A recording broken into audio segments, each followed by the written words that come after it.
Hi friends, welcome to my channel. बहुत बहुत स्वागत है आप सभी का। तो फ्रेंड्स, आज हम एक कमेंटेड वीडियो बना रही हूँ मैं कि एक दीदी ने कमेंट किया था कि इस साइज़ का उनको ब्लाउज़ कटिंग चाहिए, जो भी कटोरी ब्लाउज़ है। कभी कभी हमारा भी ऐसा होता है ना कि हमारी जो साइज़ है, अगर हम 44 साइज़ के लिए बनाते हैं तो चेस्ट हो जाती है 46 हो जाती है, कभी कभी कम ज़्यादा हो जाती है, एक एक इंच से आगे पीछे हो जाती है। कभी कभी कमर की भी साइज़ क्या होता है कि तभी 32 रहेगी तो 33 हो जाएगी, 38 रहेगी तो 39 हो जाएगी। इस तरह से थोड़ा सा एक इंच का कभी कभी फ़र्क हो जाता है। तो इस साइज़ से उन्होंने मुझे यह कटिंग बताई है। वैसे मैं ये सबके लिए बना रही हूँ। तो यहाँ पर मैंने पेपर लिया है। अब उनकी जो चेस्ट साइज़ है वो 45 है और जो कमर की साइड है वो 38 है। तो इस हिसाब से मैं यहाँ पर कटोरी ब्लाउज़ की कटिंग कर रही हूँ। तो यहाँ पर पेपर मैंने डबल लिया है क्योंकि साइज़ थोड़ी सी बड़ी है, तो इतने पेपर के ऊपर करेंगे। दोनों भी जो पार्ट है, बैक फ्रंट पार्ट, इसको एक ही साथ में हटाएंगे। तो यहाँ पर पेपर जो है अच्छे से ज्वाइन करके रखेंगे। सबसे पहले आपको गले की चौड़ाई को नापना है। देखो, गले की चौड़ाई 44 साइज होगी तो भी गले की चौड़ाई 45 साइज होगी तो भी 44 के हिसाब से ही रहेगी। अब देखो, आपके ब्लाउज की जितनी भी हाइट है, आपको सबसे पहले अपने ब्लाउज की हाइट को यहाँ से नीचे नापना है, 1 इंच एक्स्ट्रा मार्जिन रखते हुए। तो यहाँ पर मार्जिन सपोज आपकी हाइट जो है वो 14.5 इंच है, आपको 1 इंच एक्स्ट्रा लेना है, तो यहाँ 15.5 इंच के लिए एक मार्क मैंने कर दिया। अब जो आपकी गले की चौड़ाई है, इसको आप लेंगे यहाँ पर 3 इंच के लिए। शोल्डर पट्टी की चौड़ाई को आपको लेना है यहाँ पर 3.25 इंच के लिए, 3 इंच और 2 लाइन्स एक्स्ट्रा लेना। इसके बाद आर्मोल जो है वो आप लेंगे यहाँ पर 6.5 इंच के लिए। अब आर्मोल का निशान यहाँ पर लगा देंगे।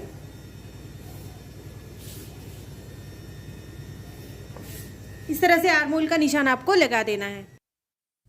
अब हम यहाँ पर 45 का 4th भाग लेने वाले हैं। आर्मोल के निशान पे जैसे आपने लगाया है तो वहाँ पर टेप को इस तरह से सीधा रखेंगे और यहाँ पर हमको 45 का 4th भाग लेना है।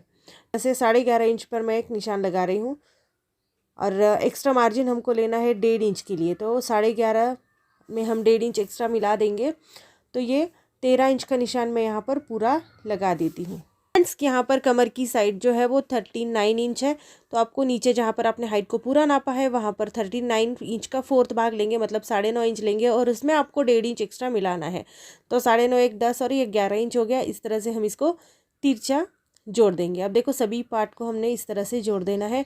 इसके बाद आप टेप को इस तरह से रखेंगे। 1.5 इंच का आर्मोल बैक के लिए, 1 इंच का आर्मोल फ्रंट के लिए लेंगे और इसे घुमाते हुए इस तरह से दोनों भी आर्महोल का शेप दे देंगे। पेपर को दोनों साथ ही रखना है, अलग नहीं होने देंगे। अब फ्रेंड्स, यहाँ पर हमको साइड पट्टी या क्रॉस पट्टी आप जो भी बोलते होंगे, इसको लेना है यहाँ पर 3 इंच के लिए। दूसरी साइड से हम लेंगे 3.5 इंच के लिए, 3.5 इंच के लिए। अब एक बार 3 इंच के लिए भी एक निशान लगा देते हैं और इसको एक स्केल की मदद से बिल्कुल सीधे जोड़ देंगे। अब वापस एक बार टेप को उसी लाइन के ऊपर रखेंगे जो अभी हमने लगाई है और इसको हम लेंगे 3.5 से लेके 3.25 इंच तक और इसको इस तरह से राउंड शेप देते हुए जोड़ देंगे। ये हमारा बेल्ट का निशान लग गया। अब आगे का गला मैं यहाँ पर 6.5 इंच के लिए ले रही हूँ।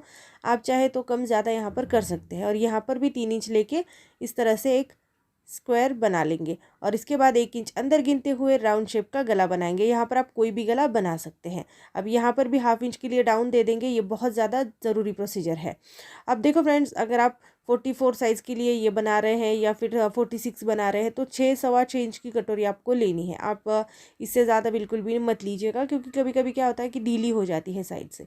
तो यहाँ पर मैं 6.25 इंच की कटोरी को नाप देती हूँ और दूसरी साइड जो है हमारी, अब आर्मोल से हम लोगों को यहाँ पर 1.25 इंच के लिए एक निशान लगाना है और ये वाली जो साइड है यहाँ पर भी 1/2 इंच के लिए निशान लगाते हुए इस तरह से हम जोड़ देंगे। कटोरी का गोल आकार बिल्कुल आपको दे देना है। अब हमको यहाँ पर कटोरी एक अलग पेपर के ऊपर बढ़ानी है, तो यहाँ पर कुछ भी नहीं करना है। अब हम इसको सीधे कटिंग कर देंगे। सबसे पहले नीचे की साइड से कटिंग करते हुए बैक साइड को हम अलग निकाल लेंगे। अब देखो, यहाँ से हमने कटिंग करना शुरू किया है। अब जो बैक आर्महोल है इसको कट करेंगे। फ्रंट साइड के आर्महोल को कट बिल्कुल भी नहीं करना है और जो आपने ये 1/2 इंच का तिरछा मार्जिन लिया है इसको भी एक ही साथ कट करके हटा देंगे। अब देखो फ्रेंड्स, बैक साइड को हम साइड में हटाएंगे। अब करेंगे फ्रंट साइड की कटिंग। फ्रंट साइड में भी आपको सबसे पहले जो बेल्ट पार्ट है उसको हटा देना है उसके बाद आपने जो आर्म होल कट किया है, जो ड्रॉ किया है, इसको भी हम कटिंग कर देंगे। आगे का गला जो भी होगा उसको भी आपको कटिंग करना है। और कटोरी की जो साइड है इसको भी हम उसी तरह से कट कर लेंगे जैसे भी आपने इसको शेप दिया है। अब हमको कटोरी एक अलग पेपर के ऊपर बढ़ानी है, तो इसके लिए आपको एक अलग पेपर चाहिए। अब मैंने यहाँ पर एक वाइट पेपर ले लिया है। अब इसके ऊपर हम कटोरी साइड को रखते हुए सबसे पहले सेंटर को निकाल लेंगे। सेंटर निकालना इसमें बहुत ज़्यादा ज़रूरी है। तो सेंटर को निकाल के इसको एक पिन से पिन अप कर देंगे। दोनों तरफ से हमको जगह छोड़ना ज़रूरी है क्योंकि हमको सब तरफ से इसको बढ़ाना है। तो आप अच्छे से सब तरफ से इसको जगह छोड़ते हुए चलिएगा, क्योंकि 1.5 इंच के लिए नीचे और साइड पॉइंट, कॉर्नर पॉइंट, इन सभी को बढ़ाना है। तो आपको जगह इसमें छोड़ना ज़रूरी है पेपर में। अब इसको बढ़ाएंगे। देखो, कॉर्नर पॉइंट से 1.5 इंच के लिए, सेंटर से नीचे 1.5 इंच के लिए, और दूसरे वाले कॉर्नर पॉइंट से भी मैं इसको 1.5 इंच के लिए आगे बढ़ा रही हूँ। अब हाफ इंच के लिए हम यहाँ से भी इसको बढ़ाएंगे। ये हमारा सिलाई मार्जिन होगा। अब सब तरफ से स्केल की सहायता से नीचे के डॉट्स आपको जोड़ देने हैं। यहाँ से भी ये वाला पार्ट हम जोड़ देंगे और साइड से हम इसको इस तरह से गोलाई में जोड़ देंगे। ये गोलाई में जोड़ना बहुत ज़्यादा बाहर से मत जोड़ देना, थोड़ा सा हल्का अंदर से लेंगे। अब इसकी भी जैसे हमने मार्किंग करी है ऐसे ही हम कटिंग कर देंगे। देखो, बैक पार्ट हमारा तैयार है, फ्रंट साइड भी हमारी तैयार हो गई है, हमारे कटोरी का हिस्सा भी बिल्कुल तैयार हो गया है।